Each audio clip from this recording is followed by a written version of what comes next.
या क्षणाची मोठी बातमी, सुनेत्रा पवारांनी आयोगाला दिलेलं पत्र हे मागे घेतलं जाणार नाहीये।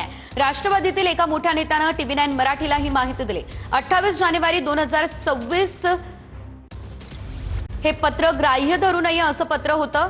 सुनेत्रा पवारांनी आयोगाला दिलेलं पत्र मागे घेतलं जाणार नाही, राष्ट्रवादीतील एका मोठ्या नेत्यानं TV9 मराठीला ही माहिती दिली असल्याचं बघायला मिळतंय।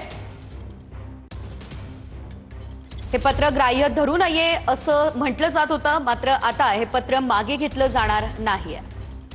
या संदर्भात अधिकचे अपडेट घेऊयात आमचे प्रतिनिधी प्रमोद जगताप यांच्याकडून। प्रमोद, आपण पाहतोय आतापर्यंत हे पत्र मागे घेतलं जाणार आणि त्यासाठी चर्चा सुरू आहे अशी अपडेट होती, मात्र एकंदरीत आपण पाहतोय आता हे पत्र मागे घेतलं जाणार नाहीये। राष्ट्रवादीतल्याच नेत्याचं हे म्हणणं आहे, काय अपडेट?